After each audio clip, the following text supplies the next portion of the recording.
We listen and we don't judge. Just remember that as we go into this video.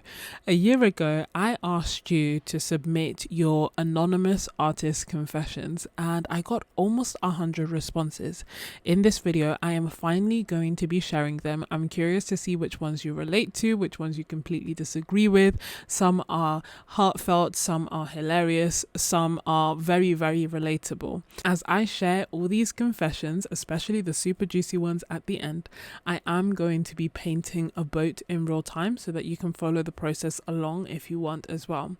Materials wise, I'm using my Pentel Graph Gear pencil to do the drawing. I'm painting on 100% cotton bao hong paper. I'm using Sennelier watercolors and a pan art large mop brush in a size 16. And then I switch it up to my Princeton Neptune brush in a size 12, I want to say. If you want to see the exact colors that I put inside this palette and why, then that is a separate video that I will leave linked for you. With no further ado, let's jump into the confessions. The first set of confessions are all around overhyped or overrated art supplies. And it's funny, I'm curious to see which ones you agree with and relate with, which ones you completely disagree with. But to start off, the first confession reads, I don't love the Schmincke Super Granulating watercolors or the Kuretake Gansai Tambi watercolors. And I can see why this is a confession because they're definitely supplies that were very much hyped when they came out.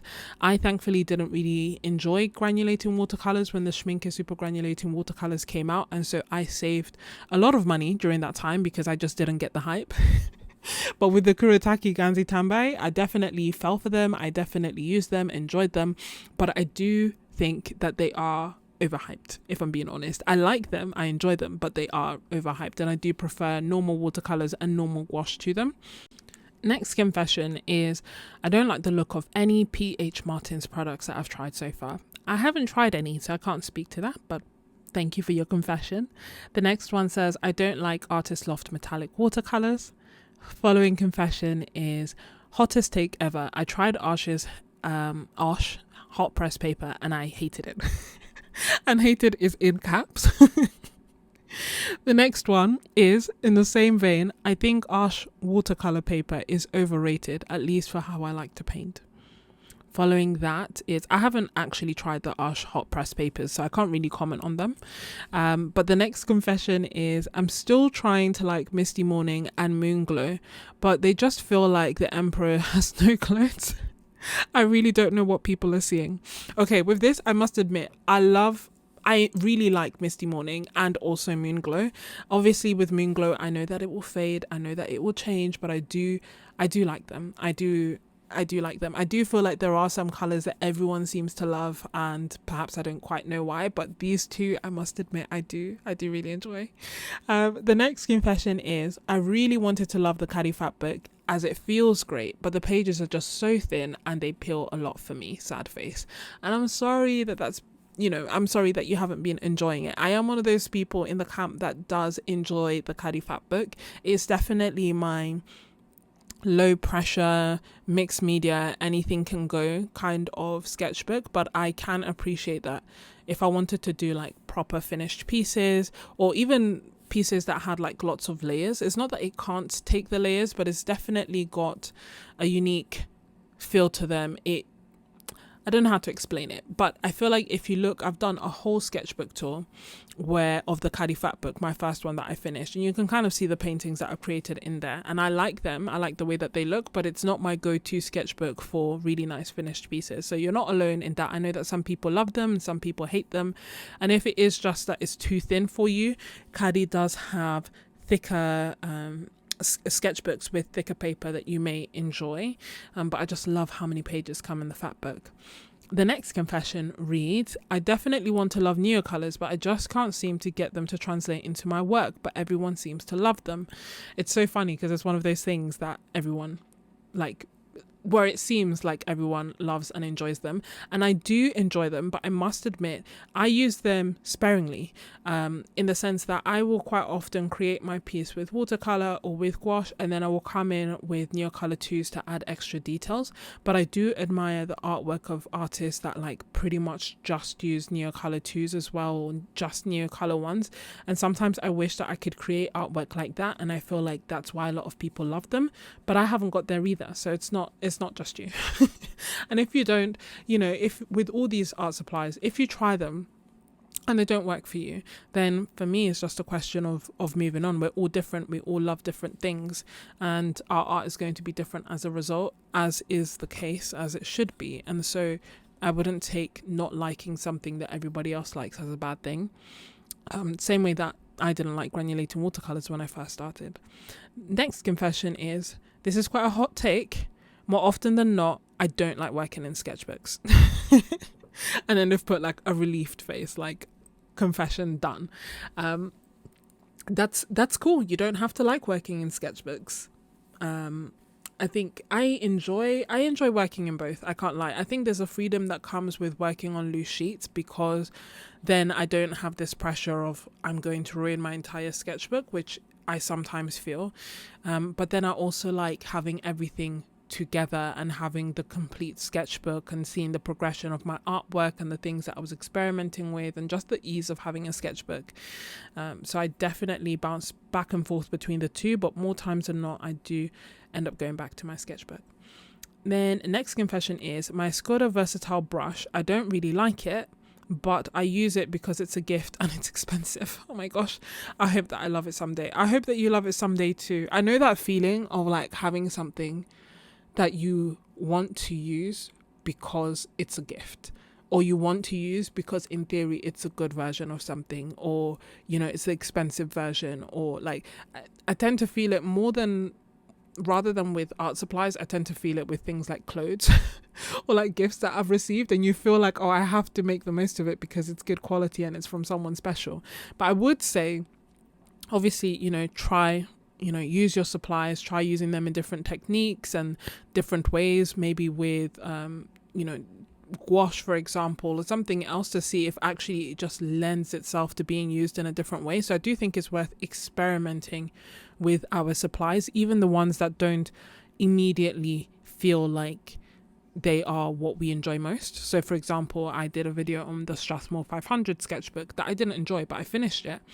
Or like, I do think it's worth doing that because it kind of teaches you stuff. You create things that you wouldn't normally, you get pushed outside of your comfort zone. So I do think it's worthwhile, but I also think that once you've done that, if you don't like it, then you don't like it, and it's okay to move on. And I say that as someone like, for example, I wouldn't go back and buy the Strathmore 500 sketchbook, irrespective of how many people love it and how many people have told me it's amazing, because I know that I don't like it for my art, and that's okay. The next confession is, I personally dislike one of YouTube's darlings, Schminke. I feel like it's a crime not to like them. The formula is beautiful, no doubt, but I just find them so dull. When the color is wet, they are stunning, but then there's a drying shift and it comes in the end. I'm just disappointed with how they look. I've bought 18 tubes from Schminke. Sad crying face. Oh my gosh. I feel the pain of buying loads of, I also have loads of Schminke, and I also can't put my finger on what it is, but I too don't tend to gravitate that much to Schminke. I don't know why. I do have a few colors, and I don't know if it's a thing of I just need to dedicate more time to using them and then I will love them more. I think that they are good quality, but I too, I get left a bit disappointed by them. I don't know why. It's not the quality of them. I think it probably is the color selection. Perhaps they're a little bit more muted for me. I don't know. I can't put my finger on why. And I keep thinking maybe I just need to dedicate a week or 2 weeks or maybe even a month just using them so that I can get more familiar with them. I don't know if maybe that's the issue. But I have plenty of Schminke, more than 18 tubes. I have a half pan that I really liked at the time, but then when I started using other watercolors, I found myself gravitating to them more. The one kind of caveat to that is that I really like their French ultramarine because it granulates a lot. So that's one of their colors that I, if I could pick one color from them, it would be their French ultramarine, because the granulation and the color is just beautiful. So yeah, I don't know. I think I need to try Schminke, but you're not on your own. It seems to be like a little common thread. Next confession, similar vein, is I think Schminke watercolors are very, very, very overrated and overpriced. Damn, this is someone's anonymous confession. Yeah, don't come for me. They go on to say, they always look dull and washed out to me. I also hate when people talk about health concerns, toxicity, and certain watercolors and pigments. Unless you're constantly eating the paint, drinking the paint water, inhaling the pigments, or have an allergy, they are safe. Okay, so that's two confessions, two parts. I will say, I don't know. So with Schminke's price, I think that's more so dependent on where you are in the world. I think here in the UK, they're kind of comparable to other watercolor brands. I do think that the granulating colors, for example, are overrated, and the colors are pretty, so I get it, but also they are simple mixes, so I don't get it completely. And then when it comes to the health concerns, now obviously this is not medical advice, but I don't know if do I say that when I'm actually, anyway, it's not medical advice. However, I would agree with the fact that with watercolors, they are safe. Cobalts, cadmiums, they are safe to paint with. I would just say that, especially like for your health, I would just say the main concern would be if you're making your own paints. Obviously you don't want to inhale these pigments.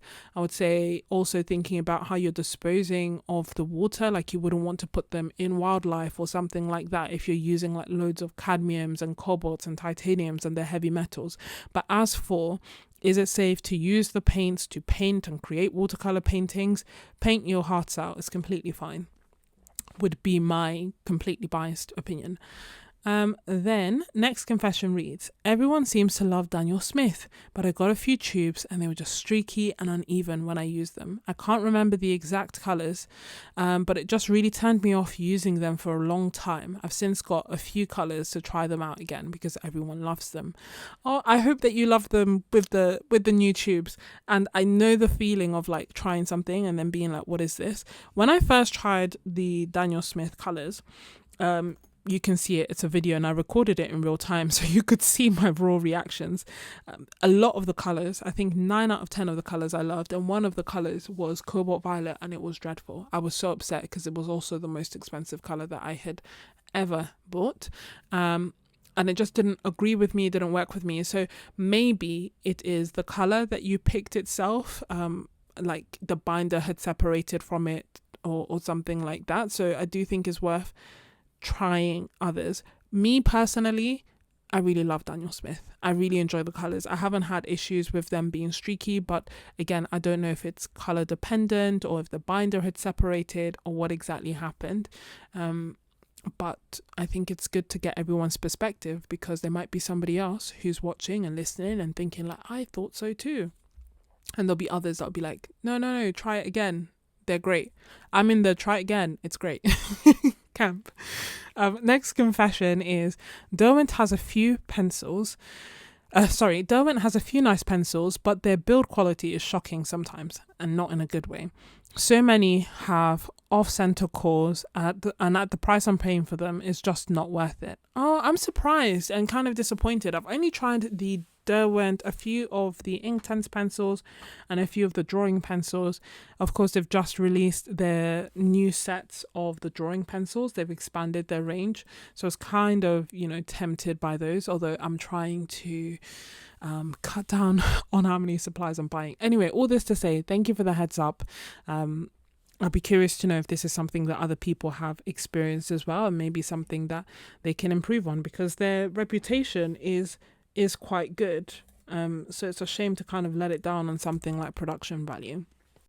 And the next confessions are all around cheap student grade and underdog favorites. But before I touch on them, I just want to invite you to consider joining my membership. If you enjoy videos like this and videos that I have created, there's a good chance that you'll enjoy being part of that community. Not only will it help you be more consistent because you'll be part of a group and you'll have access to loads of videos and Zoom sessions to attend as well, but if you join within the next 10 days, you will also have the opportunity to join the Happy Mail tier, in which I send out watercolor dot cards so that you can try out your own watercolors. I can't really put into words everything that you get as part of the membership, but I can say that it has been very well thought out, and my aim is to give you a place where you have structure, friendship, community, but also inspiration, whether it be through art challenges or little art magazines or exclusive videos, or even just getting to meet up and paint together online. The next Happy Mail that I'm going to be putting together for members is actually going to be a wish list and favorites Happy Mail. So I'm going to get a list of everyone's favorite colors that you have on your wish list, colors that you want to try, colors that you want to recommend. I'm going to put the favorites together and then I'm going to send them out for you as Happy Mail. So if you want to join the Happy Mail, or you want to be part of the group so you can be more consistent with your art and have fun creating, especially during winter, then be sure to join my membership, which I'll leave linked in the description. And if you're already a member, thank you, you're awesome. I'll leave the link for you to submit your wishlist items down below in the description too. The next confessions, as I mentioned, were cheap, student grade or underdog favorites. Someone said, brushes don't matter to me. I've got a bunch of them from Temu and I love them. And I must admit, part of me feels the same. The other part of me feels like the more I paint, the pickier I get. Like, I used to think that actually I didn't care about brushes because I was getting cheap brushes and they were working well for me. But actually, I think I just like what I like irrespective of the price point. And I like quite soft but also versatile brushes for watercolor, whereas I like stiff brushes for gouache. So I can always find a use for a brush, basically. As long as the bristles don't come out, I'm happy. But it's always the longest part of my favorites videos, and it's always got the disclaimer at the beginning where I say, oh, I don't really mind, but then I spent ages talking about them, kind of like now. Anyway, next confession is my $3 semi art quills from AliExpress are my most used brushes, even more than my more expensive ones. So I guess it seems to be a similar theme of like, you like what you like irrespective of the price. Next confession is I still enjoy the Cotman paints that I started with. They seem to get so much hate. I know the feeling. So here's my thing. I don't dislike Cotman. I feel like they are good student grade watercolors, as are Van Gogh watercolors. I would say that they're not as pigmented as professional grade watercolors. And when I started using professional grade watercolors, I really struggled to go back to student grade. And in fact, I didn't. And I started off with some really, really trash watercolors that were like colored chalk. It was just horrible. And then from then I started using Cotman, and Cotman and Van Gogh were actually the paints just kept me painting after that because they were just so much better. And then from there I went to Daniel Smith, and then I never really fully went back to student grade again. So yeah, I do think they get a lot of hate. I'm not sure why. I do think they're less pigmented than other watercolors, and if I had a choice, I would go for professional. That being said, for the price, they're good. Definitely when starting off, if someone doesn't know what to do, if they should invest or shouldn't, I think that going for student grade of the legacy brands is a good way to go about it. And that's like Cotman or Van Gogh or Mini Aquarelle by Sennelier. They're good student grades. Then next confession is I love Turner watercolor. I love Cotman, Cerulean Blue Hue, Payne's Grey, Chinese White, Phthalo Green and Phthalo Blue. I love Permanent Rose, and I use them all with all other watercolor brands. Thank you for the confession. I haven't used Turner. I haven't used Turner, so I'm going to reserve my opinion. I've only used one of their colors, which was their Mars Black, and it's nice, a nice granulating black, PBK 11, but I haven't used their other colors. As for Cotman, like I said, I ain't mad at them. They're okay for me. I would probably use professional grade if given the choice, but they're not bad to start off with for me.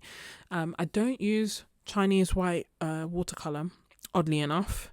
And I don't think with everything, I don't think anything is forbidden. So, but I don't tend to use them more times than not. Next confession is I still use cheap cellulose paper from Amazon. It's not even that good, but I have just way too much, loads of gifts, and now I've learned to work with it. I can relate to that so much, only that it's probably even worse in my case because it wasn't gifts. I just bought it myself. I just bought so much cellulose paper when I was starting off watercolor because I just thought 100% cotton was too expensive and I would rather just have as many sheets as possible as opposed to fewer sheets of more expensive paper. In hindsight, I would probably do things differently now, and I've made a video talking about the watercolor essentials and the things I wish I knew at the beginning and things that I wish I would have done differently, and this is probably one of them. I would have tested things out, figured out what I liked, and then bought a little bit at a time. I wouldn't have bought bulk because things that you like change, your skills change, materials change, paper doesn't last forever, and the problem with having loads and loads and loads is that when you perhaps outgrow it or don't realize that you don't enjoy it as much, you still have loads to get through, which is my scenario at the moment. And then the other thing is that for me, and I guess for most people, cellulose paper behaves differently to 100% cotton watercolor paper and vice versa. And so yes, you learn the watercolor skills that you can translate to any paper, but if I were to do a practice piece on cellulose paper and then try and do it again on 100% cotton paper, I would have to paint completely differently. So that's something to bear in mind when you are buying cellulose paper, because it's not the same. It's not the same. Vice versa. The next one, the next confession, I'm going to paraphrase to make it slightly nicer. But essentially they're saying, I don't like watercolor snobs. I understand that artist grade paints are better than student grade, but can't it be said in a nicer way? That's essentially the point, which I would agree with. I think ultimately it just makes sense to say everything with kindness. Now, there was a few comments about it being pretentious and so on. And I don't fully agree. And here's my thing. I don't agree with people looking down on people or saying that you should most definitely use this or you should definitely use that, and kind of setting these hard and fast rules of how one should create art and what they should use. I think at the end of the day, you can't tell people what to do. That being said, I do think that there is benefit in knowing what is traditionally done, so that if you then want to vary from it, you can. Does that make sense? Like, I feel like it makes sense, or it would be helpful to know that maybe when you're looking at someone's artwork online, pick an artist, that they are using professional grade watercolor and they're using 100% cotton paper, and it's cold press, and that is what's typically done. And I think that that can be said in a nice way, and it's not pretentious, and it just is what it is. And I think it also is helpful for people to know that that is what is typically done. And the reason that I say that is that if you know that's typically done and you know where to start, then you won't be like me when I was starting off using cellulose paper, which was not even probably paper that wasn't for watercolor. I don't even think it was like cellulose watercolor. It was a step below that. And then using chalk that's called watercolor, and using like just all the wrong supplies, and then just being frustrated and confused as to why my results don't look the same as what I'm looking at, and why I'm not doing it quote unquote right, when actually it's the materials that I'm using. So I think it makes sense to kind of know the general rules, but I don't think they should be enforced. I think it's just a thing of information. And I also feel the same way with like light fastness and all these things. I think it's just a question of having information and then letting people do what they want. If you know that your colors will fade in 3 days and you're happy and you want to paint with that color nonetheless, then paint with that color nonetheless. And I think that's completely fine. I don't think that it should be, no, you definitely have to do X, Y, and Z. But I think it's helpful to have that information. And I think it's not pretentious to say like, actually, this is how it's typically done, so that people can do what they will with that information. Anyway. But thank you, because I think it's such an important conversation to be had, because I don't think that things are always said in the right way. The next confession is, okay, similar to this. I still love using student grade paints despite quote unquote upgrading to professional paints. The student grade paints just spark joy that my other paints do not. And I think this illustrates it beautifully. Then use the student grade paints. Use what you enjoy most and and use that to create the art that you want to create, as opposed to like being miserable using paints that everybody else says are fantastic, but you just don't feel it like that. I think ultimately that's the beauty of it. Both, how they function, you've tried it, you create art and you're like, actually this is better for me. And I think that someone will find it very helpful and reassuring to know your confession and know that actually it's okay to like the paints, even if they're student grade, or even if they are going to fade, or even if it's not the creme de la creme de la creme de la creme. Equally, it's fine if you love the creme de la creme. Next confession is, I have a Princeton Neptune 1-inch modeler that I've never used. I haven't even washed off the gum or the starch to try it out. Part of the set, and for some reason that size just intimidates me. I can relate. I have a set of watercolor that I am yet to use, and it's wild. I need to use it, and I have a lot of guilt around that. And that's actually the next section, the things that we are feeling guilty about. But yeah, I completely relate, and I know some time has passed, so I do hope that you have felt brave enough to use it and that you have enjoyed it. But equally, if you haven't, it's okay. When the time comes, you will use it, and I hope that it is everything that you hope and more.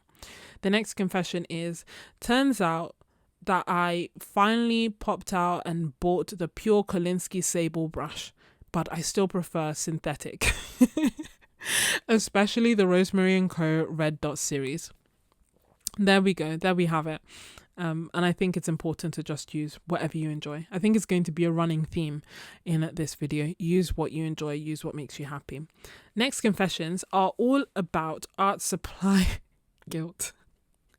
I could say so much about this, but let me just read your confessions. One is, having too many paint colors available just makes me feel stressed. I bought an empty 48 pan palette set and no, I just can't do it. So I guess the opposite, the opposite to us, the opposite to me, where I'm like, oh, I have so many colors. The next confession is, art hauls on YouTube sometimes just make me really, really, really grumpy. It's just such massive, excessive overconsumption, angry face. And I agree. And I know that I am guilty of it. And I love that. It doesn't make me grumpy, I can't lie. I enjoy art hauls a lot. I enjoy making them. I enjoy watching them. But I do get that little tinge of guilt when I make them sometimes. I think not even when I make them, I think it's more so afterwards. I haven't done them in a little while. It's not that I haven't bought supplies. I just didn't want to give people the impression that they need to buy the same things that I'm buying, and so on and so forth. And I don't know, I just kind of felt like I would rather you watch my videos and feel inspired to create than feel inspired to buy. And I know that most times my videos encourage both. But yeah, no, I can't disagree. And I know that I'm also guilty of it. The next confession is, sometimes I like buying art supplies more than I like using them, sad face. I am here with you. Yes. Some people have said that, buying art supplies and using art supplies are two different hobbies, and I completely agree. And I love both. I really do. I really, really do. And sometimes it is that kind of joy of looking up the colors that I want and seeing what they can do and thinking about the potential of the art supply and then finally getting them. And then when they get here, like, I'm happy. But sometimes it's true. I'm the same. I can't lie. I am the same. Sometimes I get swept up in the excitement of buying them and then overwhelmed by how much I have to use and how little time I have to use them. The next confession is, I can't stop buying art supplies. I'm pretty sure we all have this problem, so maybe this is not a confession. Welcome to the club. We have, inside my membership, I have a Discord where we chat every day and send pictures, and one of the groups that we have is called ASHA, which is like Art Supply Hoarders Anonymous, or Art Supply Honers. See, positive spin, anonymous, same kind of thing, So we love what we love. We enjoy buying art supplies. What can we do? But the thing is, also, we enjoy creating art, so it's all good. The next confession is I'm just buying more supplies than I can ever use, and I can relate to that as well. My thing is try anyway. It's a pretty fun challenge to try and use up everything that you have. And it's funny because I didn't fully think I could do it, and it's not like I finished using all my supplies, but I've definitely started hitting pan on a lot of my colors and finishing my watercolor blocks and finishing my sketchbooks. And when I finish them, I know it doesn't make complete sense, but when I finish them, I have this urge to be like, say for example, I finished one of my Roman Schmall ultramarines. I was like, oh, I need to buy another Roman Schmall ultramarine, but I have plenty of ultramarines. So I'm at that point now where it's like, no, I don't need to replace what I use up, because then I will just have the same amount. I just need to use up what I'm using up and keep using it up to the point where I've used everything up, and then I just buy my favorites. That is the goal. So yeah, I'm going to try. I'm going to try and use it all. Then next confession is I've purchased way too many colors from many brands, and I don't think there's any way that I can ever use them. That being said, I know that there's going to be a sale and I'm going to get even more. Yeah, I mean, I'm probably not the best person to say. I feel like all these confessions could have been written by me. I will say that this year I've cut down. I think the reason I've cut down has been multifaceted, but which means like there are many reasons for it. But let me focus on, I think, the main ones.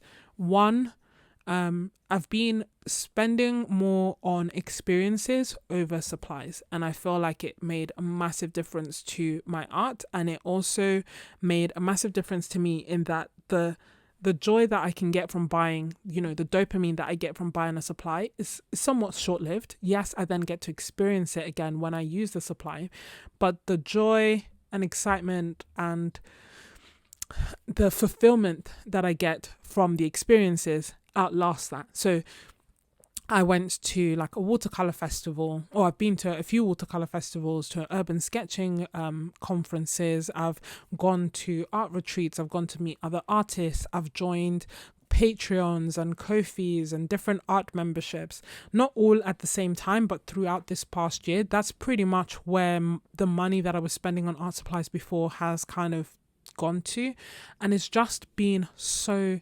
incredible, so fulfilling. I've made friends, I've created more art than I did before, and yeah, so it has been a really great experience, and that's in part what also inspired me to do an art retreat. So I'm doing 2 art retreats next year. They are both sold out. Thank you so much.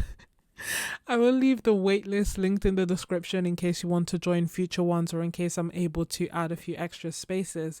But yeah, I can definitely relate to that. But I will say that focusing on using the supplies, focusing on experiences, that has helped me not only create more art, but also use up my supplies and enjoy my supplies a lot more than I even thought was possible before.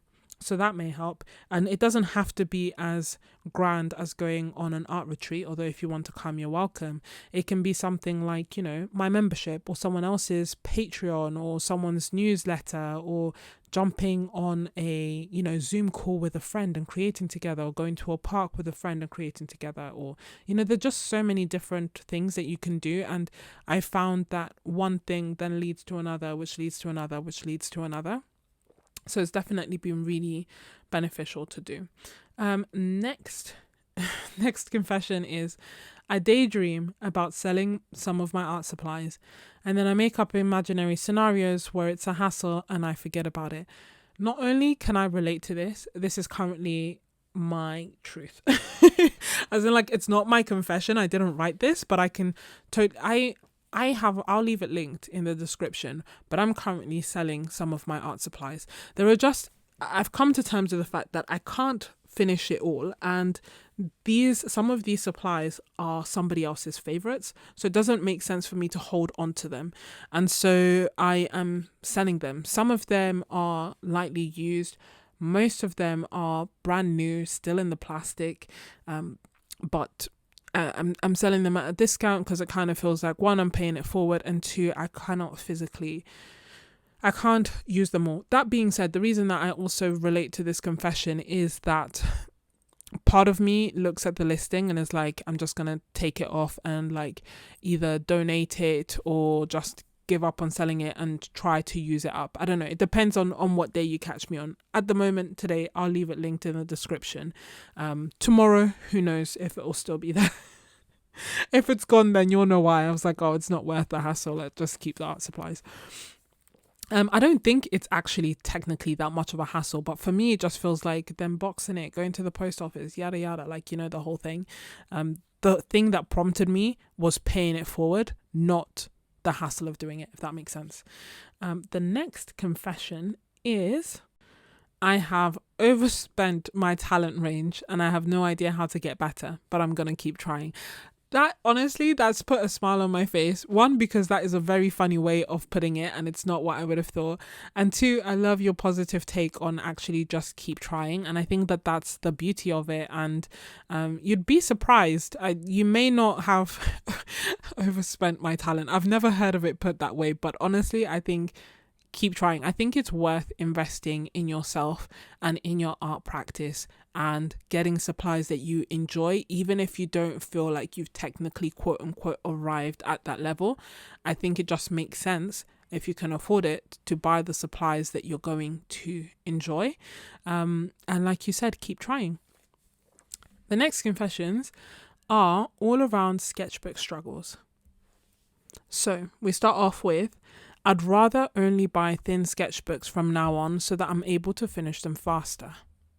I can relate to that. It honestly depends on how I'm feeling, because I love the Caddy Fat book, and that sketchbook is thick. It has so many pages, so many pages, and I love that because I feel like no one page can quote unquote ruin the sketchbook for me, and so I just feel motivated to create as much as possible. And then actually sometimes when I finish some of my sketchbooks that are on the thinner side, I'm kind of like, oh, like a little bit, I get that satisfaction of like, yes, it's finished, but also sometimes it feels like it's finished too soon and like I wanted to do more and I can't. So actually I think I prefer slightly thicker sketchbooks, perhaps not always as extreme as the Caddy Fat book, but perhaps more than the Everyday Sketchbook has. I think it has like 30 pages, 40 something pages. So maybe like 60, 80 pages would be like a nice comfortable number for me. But I can totally understand just wanting to get it done and be like, finished, onto another one. But I think I need the motivation of knowing like this one page isn't 10% of the book. Oh, this next confession, I feel it in my soul. I feel for you. It is, I can't bring myself to use my expensive sketchbooks, even though I know, in capitals, the sizing will go bad. I have the Etcher Perfect sketchbook and I have 2 Rivers 600 GSM bought from the mill directly. It is magnificent. I've had them for 2 to 3 years and I've never used them. Oh, I feel for you. I really, really feel for you, because I can't even fully express how much I struggled with using my good supplies when I started. And I say it in past tense because I've gotten so much better now, and I have this pressure of like, I need to paint, I need to create. And so I've gotten better at it, but sometimes the thought does still kind of creep back and I'm like, oh no, I can't use this, I can't use that. But for me, what really helped me was knowing that the sizing will go bad. And even I think I had one sketchbook where the sizing started to go bad, and it however bad I thought I would feel using the sketchbook and creating a painting that I didn't like, it felt a lot worse using the sketchbook and the sizing had gone bad. Like I was upset. upset. And so I don't know, I just really want to encourage you in love to use the sketchbooks, because your art is so worth it, and it's just going to be amazing having your artwork, more so than it ever could be empty. And when the sizing goes off, it's not enjoyable for me. You can't, like, I just couldn't enjoy painting with watercolor, and for me, I would rather it be filled with like really horrible paintings of quote unquote horrible paintings of mine than be empty and the sizing is gone. Unless you know that you want it empty. Like, unless you are happy knowing that actually you bought these sketchbooks to be empty forever, and if that's the case, that's also fine. But if you bought it because, if you're waiting for a time where you feel like your art is good enough, then I'm saying that day is today. Use the sketchbook before the paper goes bad, because it's a horrible feeling when it goes bad. Speaking from experience, a horrible feeling. It's just not enjoyable to paint on the watercolor paper when it goes bad, and just, I hope that you do. And if you do, and you're listening and watching this, then let us know. We can cheer you on, and we can celebrate with you. The next confession is, I will often glue new pieces of paper over my art in my sketchbook that I don't like, in order to keep it aesthetically pleasing to me. She's got like palm face emoji.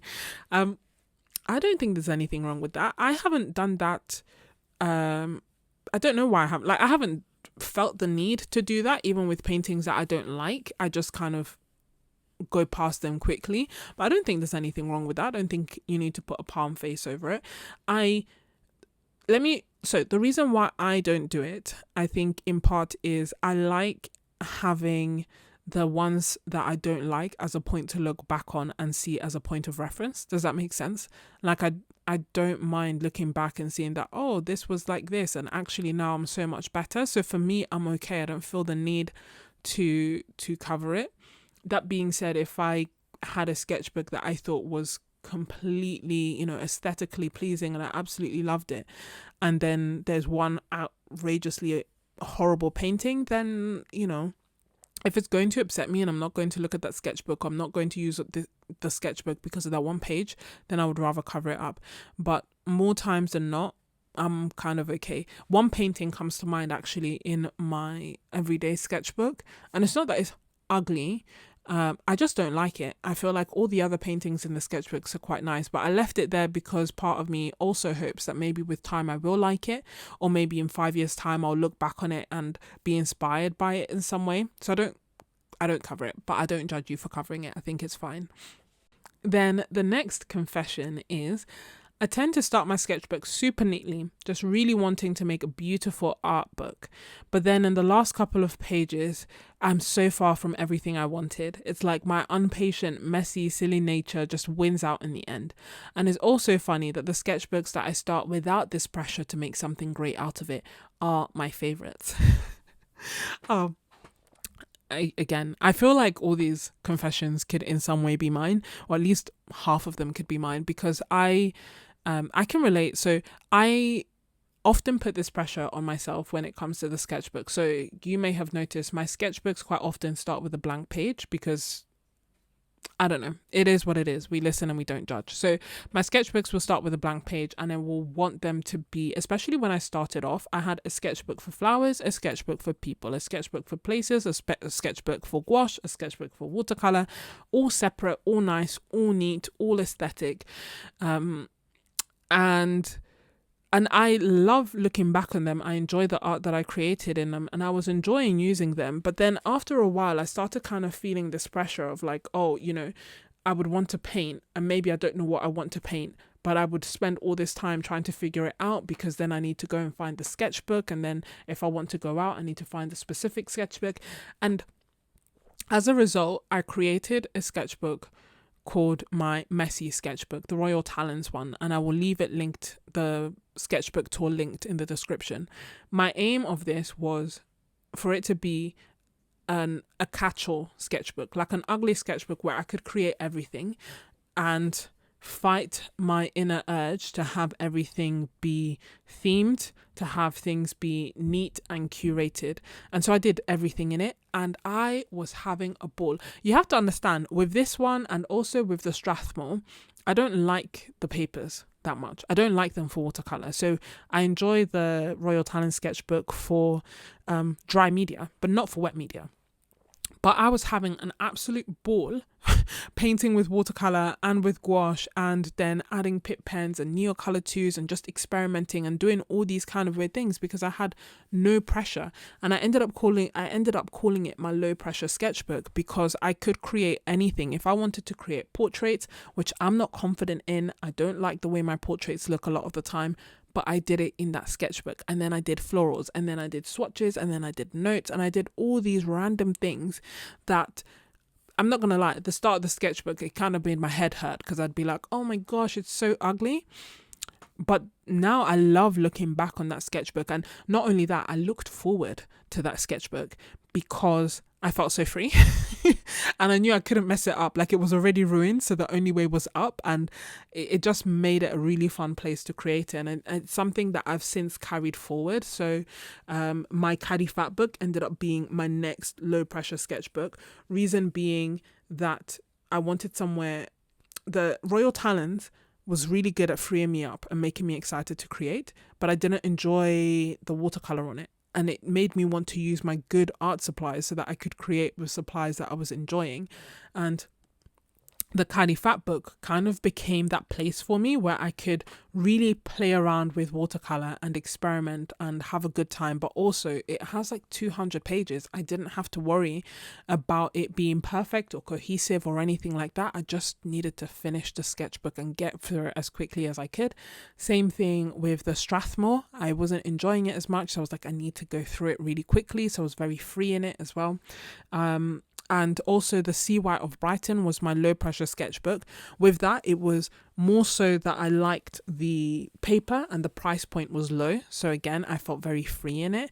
I will say though that, I wanted to get more of it, but I have over 100 sketchbooks, and if you've seen that video, if you know, you know. So I basically told myself I can't buy any more sketchbooks until I finish more of them. So I completely understand, and I do hope that you get to experience and enjoy more of the sketchbooks where you haven't put that pressure, because I do think it's fun, and I do think that that is definitely like a good place for it. I will also add, I know that the pretty sketchbooks sometimes get a bad rep, but I also really like pretty sketchbooks. Like, I like sitting down and setting aside time to actually just make really nice, almost finished pieces of art inside my sketchbook. So I like both. I think it's fine to have both. Then another confession, I love my finished and full sketchbooks. I'm glad. I'm glad, as do I. I think there's something so satisfying about a complete sketchbook. Then someone says, despite owning a lot of the fancier watercolor paper, I still just go back to my Strathmore 400 visual watercolor journals. I haven't used them, but I've heard great things. That being said, I used the 500. I didn't quite enjoy it, so I know I'm not going back, but I think it's good that you know what you enjoy and that you're leaning into that and using it, irrespective of my opinion or anyone else's, because at the end of the day, what matters is yours. So next section is, I haven't pre-read these, I don't know if that's risky or not, but the next section is art world pet peeves. Okay, this one is, I hate seeing at-home light fastness tests on social media. People often conclude that a brand's light fast tests are wrong, but those light fast ratings are done under museum conditions because the procedure has to be standardized for ratings to be comparable. People painting on paper and then taping it to their windows to be exposed to direct sunlight for weeks is not the condition with which most people are displaying their art. I mean, this is a very interesting point. I wouldn't go as far as saying that I hate it, but I do, I think,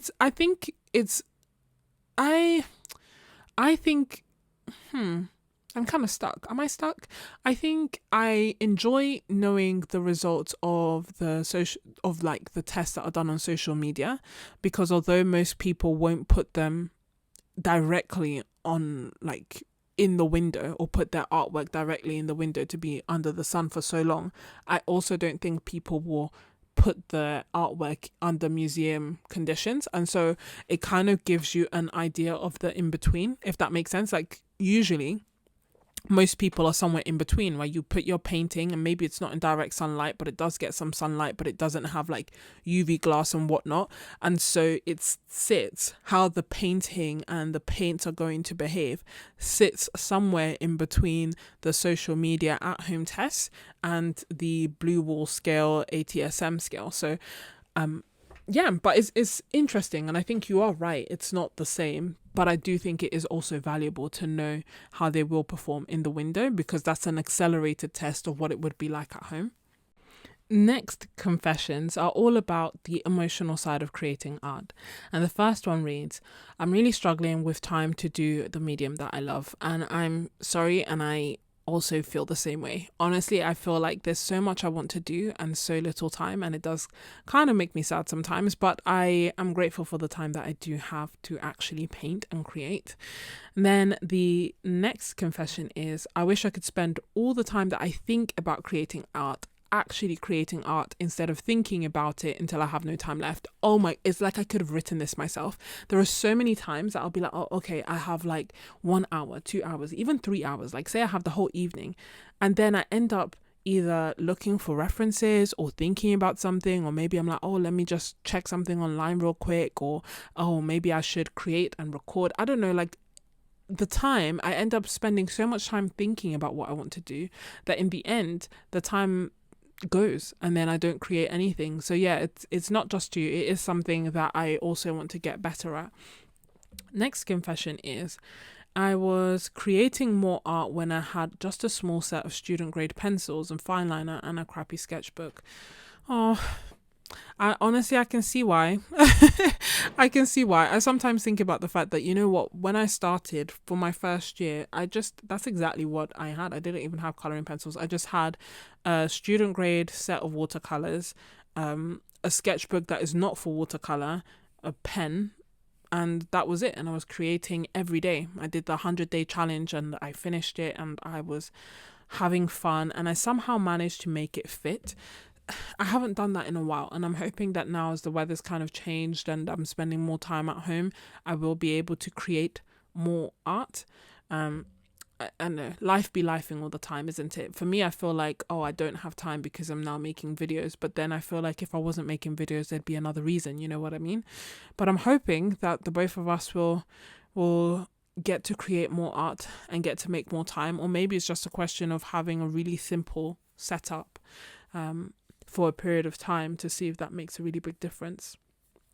The next confession is, I swatch and organize or shop to be perfectly prepared to create, but in reality I procrastinate from actually painting on that darn blank page. Welcome to the club. If I'm not overthinking, I'm swatching. So yeah, you're definitely not alone. But you know what I sometimes do is swatch, like create a big swatch abstract page so that at least I've started creating. And if you do that and you set a timer, and you know, like once that time is done, you then start creating, you've kind of warmed up, which is helpful. You know the colors that you're using, which is helpful, but then also you have set a time so you can't do it continuously, which is helpful, and it means that you can actually, you know, start painting afterwards, hopefully. Then this confession, oh my gosh, I love it. I love everything I paint. Even if it looks bad, I enjoy painting it so much that I don't really care if it quote unquote fails. And this is the goal, isn't it?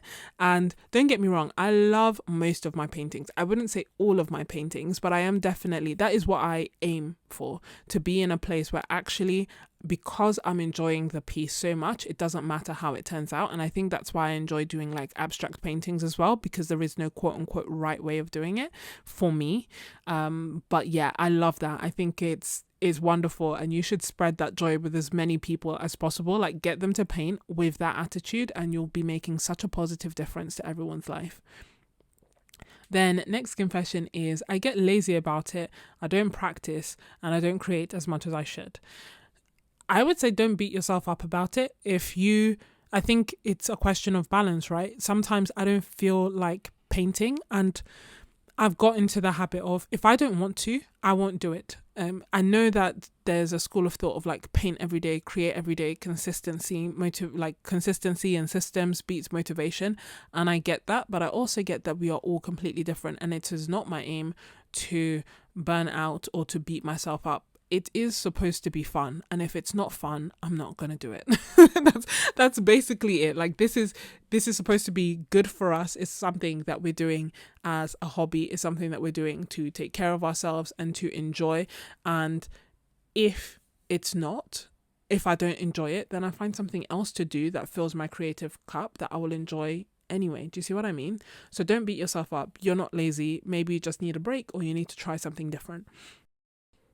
Oh, this next confession kind of breaks my heart because I can relate.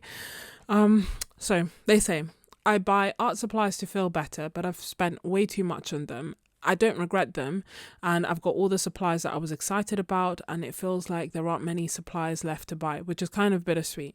At the same time, I'm so stressed about money that it's just killing my creativity, and I make art videos for a living. Really, oh my gosh. So despite all my time and effort over the years, I can't make enough. So now I'm thinking about quitting daily, which kind of breaks my heart. Oh, I feel so bad. Okay. Let's unpack this. One, I agree that it is, focus on the sweet aspect of actually you have so many supplies that do bring you joy, that you do get to use, that you enjoy, and don't focus about the buying side of it, because that's fulfilled. If anything, sometimes I have quite a few of my supplies inside my mystery cupboard that I have ready for when I can make a video about them. And so sometimes I will go and kind of like quote unquote shop my stash. So it's nice because it's something that perhaps I haven't seen or used in months, sometimes years. We listen, we don't judge.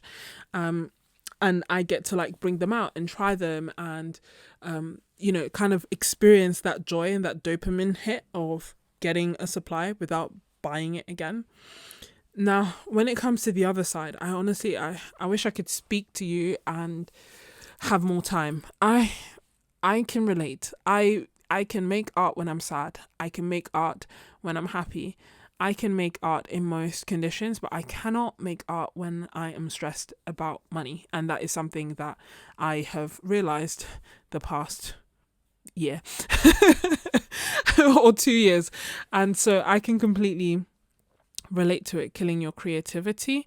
I think outside of art, it's just a question of taking care of yourself, and if creating art is part of it, then great. But if it's actually doing other things to take care of yourself, removing the pressure of making the videos, then do that instead, which I know is kind of counterintuitive, but I think that ultimately you have to take care of yourself. And I'm not saying that you should give up on making videos altogether, because I think and I hope that with time it will pick up and it will be a source of income for you and it will alleviate the stress that you're feeling. But I also feel like from what I'm reading, the first thing that you need to do first and foremost is take care of yourself, whether it be creating art just for yourself and then maybe taking a little bit of a break, letting people know that you're taking a break, doing what it takes to kind of fill your creative cup first, and then kind of coming back to art and everything else when you are in a better place. But I would say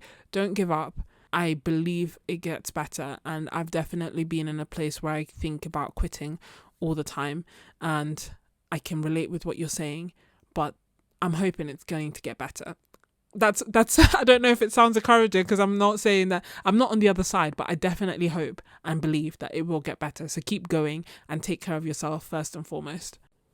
The next confession is, even though I don't like the effect of granulating watercolor, I still use a ton of it because I love the hue of a lot of these pigments. Crying face. Let us know which, if you don't mind, because I know it's anonymous, but if you let us know which colors you have in mind, then we may be able to help you find alternatives. The reason I say that is that when I started, I also didn't like granulation, and so I made a concerted effort to try and avoid it. And it is possible, like Holbein, for example, have a lot of colors that would typically granulate, but they don't granulate in a whole bind. So they're a good range to kind of look at if you want to avoid granulation. But also there are similar hues that don't granulate as much. So it is possible. It's just a question of knowing which colors you like in particular. And also doing things like if you want to use smoother paper, adding less water, drying it with a blow dryer, all these things will reduce granulation as well. Oh my gosh, painting's almost over. We are on the last section of confessions, which is all about technique hot takes. The first one is watercolors are meant to be the best for making gradients, but every time I use them, they look patchy, streaky, and terrible. A couple of things come to mind with this. One is if you're using cellulose paper, that tends to happen more so than if you're using 100% cotton. So it might not be you, it might be your paper. In fact, usually it's your paper. I'm doing a little reel up, like a rewind of what my wet on wet washes were at the beginning of this, so that you can see that actually, even though I'm being quite haphazard and putting paint everywhere, there's no hard edges. All the colors are kind of blending together, and that is because I'm using 100% cotton watercolor paper. This one happens to be Bao Hong, but I would expect the same for any 100% cotton watercolor paper that I'm using. The other thing that can sometimes help is having your paper slightly angled upwards so that there's a little bit of a gradient, and gravity kind of pulls down the water so that there's like a nice bead of water. It's kind of hard to explain over without actually showing you, because here it's not tilted, but having a bead of water can basically stop there being cauliflowers or harsh edges. But I would say check your supplies first, and if it's not your supplies, then try having your paper on a slight angle so that the water runs down, and that can help give you some really nice smooth blends. Next confession is I love to use gouache like watercolor. I rarely use it in its opaque form.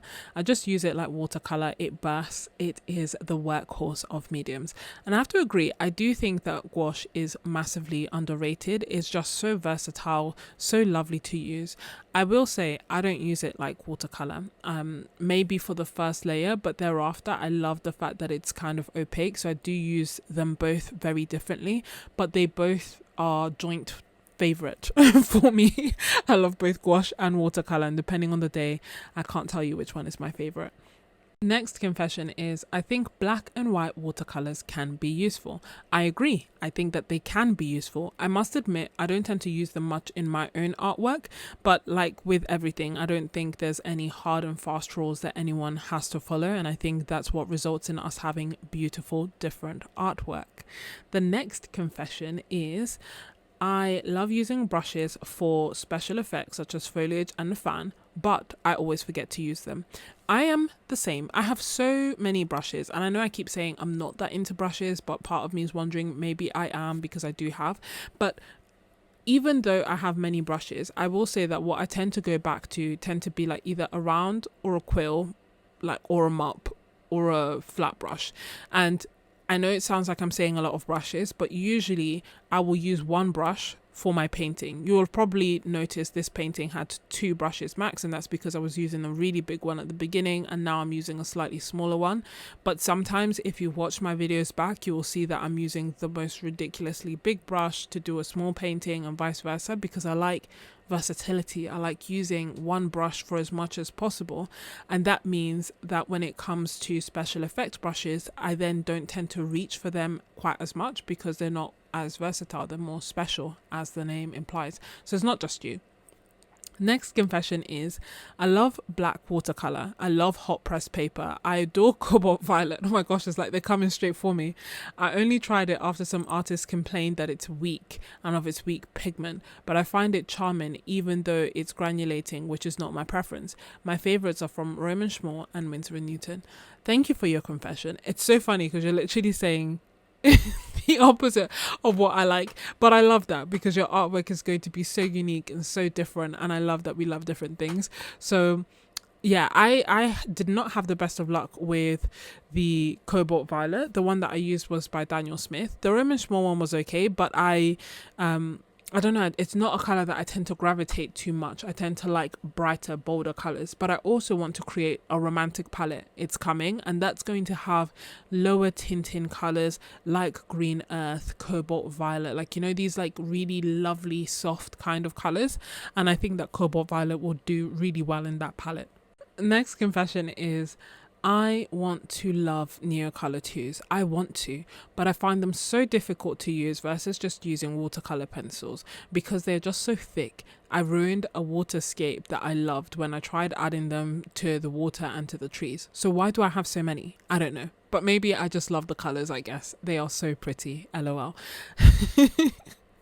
For me, the funny thing is that I love the Neocolor 2s, but I use them so sparingly. Like you'll see that I think I have a lifetime supply of Neocolor 2s because I just use so little at a time.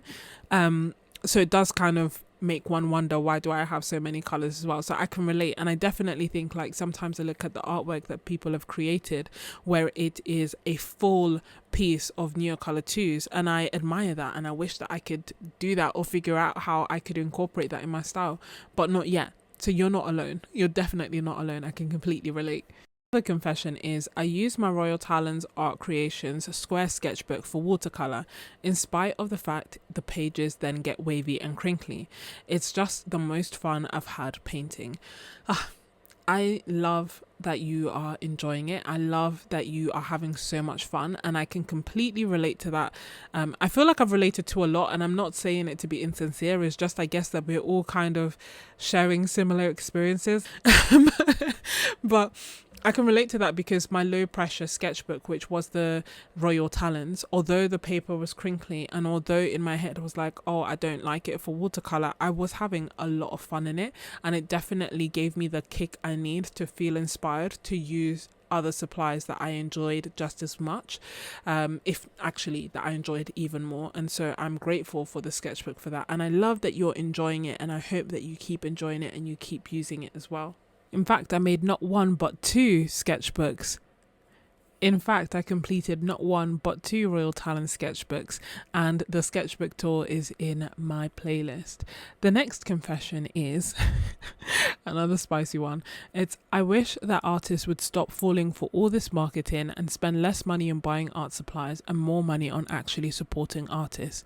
There'd be a lot less burnout. There'd be better quality videos on YouTube. Artists would be paid their worth and have freedom to make what they want. Instead, we pay thousands to large companies that pay nothing to artists making all their videos for free. Oh,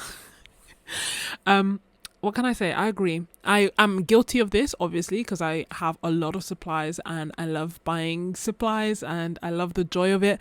But I also agree and have made like a video talking about what it's like working with some brands. So yeah, I don't want to say too much on that, but yes, I agree. And I think sometimes we underestimate just how much power we have, and how much supporting an artist will make a difference. And so that's why I've been more mindful this past year to do more experiences as opposed to buying supplies. And I'm not saying anything against buying them. Like I said, I love and enjoy buying art supplies, but I've definitely been more conscientious to try and support artists and join Patreons and Substacks and different art memberships. And I know that there are a lot, but also I want to encourage these artists and keep them creating.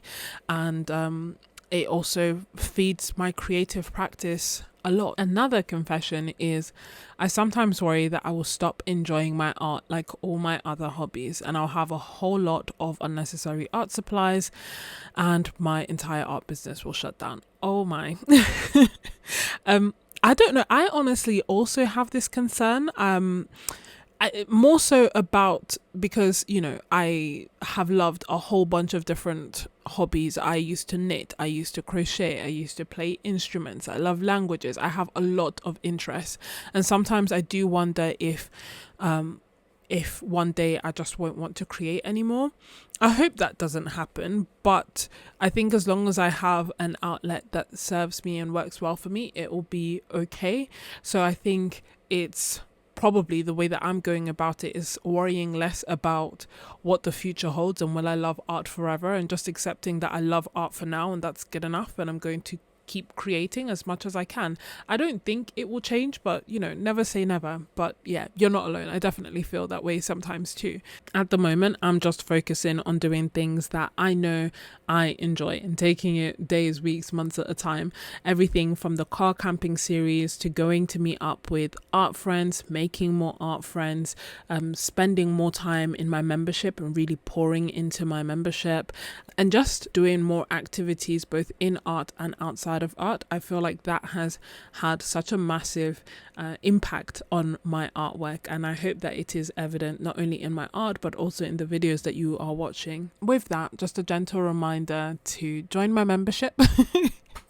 It's funny, I'm not the best at talking about it, I know, and I know that since I started mentioning it way more people have joined, so apparently I just needed to mention it more. So I am inviting you, just in case you think that you would be a good fit, come check it out and tell me what you think. Now, the video that's going to come up next is one that YouTube has picked to say that you would be interested in it, and I'm curious to know if you think YouTube is right. Maybe check it out a little bit and say YouTube was right. If you think that YouTube is wrong, then maybe again check it out and then say YouTube was wrong. And then I will know, you'll know, and everyone watching will know that you are a real MVP. And if you want to leave your confessions, then there's a link in the description for that too. Thanks so much for watching. God bless and goodbye.